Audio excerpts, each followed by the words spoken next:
مولا مولا مولا حضرت مولانا مفتی محی الدین مدنی صاحب کے بیان سننے کے لیے یوٹیوب چینل خانقاہ عزیزیہ کو سبسکرائب کریں۔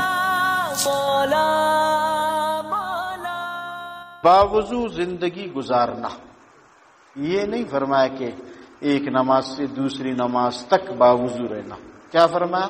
باوضو زندگی گزارنا۔ اس میں سستی دیکھی جاتی ہے، اپنی عادت میں اور آپ بنائیں۔ اب الحمدللہ سردیاں بھی نہیں اور موسم بھی اچھا ہے، وضو ٹوٹ جائے فوراً وضو کر لیں، ٹوٹ جائے فوراً وضو کر لیں۔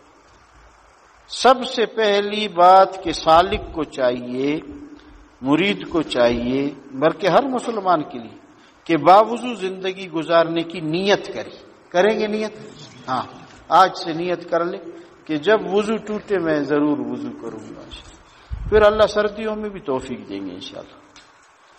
کئی مرتبہ ہم وضو کے ساتھ ہوتے ہیں، کئی دفعہ بغیر وضو کے ہوتے ہیں، اہتمام نہیں ہوتا۔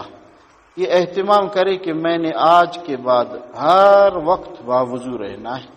شروع میں یہ چیز آپ کو پہاڑ کی طرح نظر آئے گی کہ ہر وقت کیسے باوضو رہ سکتے، اس لیے کہ عادت نہیں ہے۔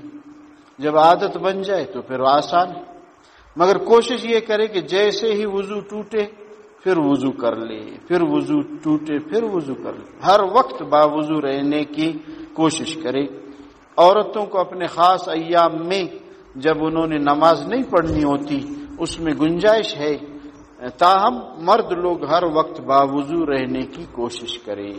لیکن عورتوں کی عادت بنانے کے لیے بھی فقہا نے لکھا ہے کہ اپنے ماہواری کے ایام میں بھی پیشاب پاخانہ وغیرہ کے بعد وضو کر لی جیسے عام دنوں میں کرتی ہے، تاکہ وہ عادت ختم نہ ہو ان سے۔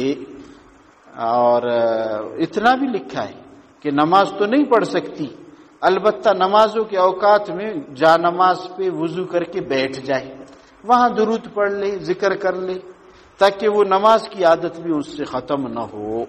اپنے گھروں میں یہ چیزیں شریک کرے اپنی اہلیہ کے ساتھ تاکہ ان کی عادت خراب نہ ہو۔ صحیح ہے انشاءاللہ؟ اچھا۔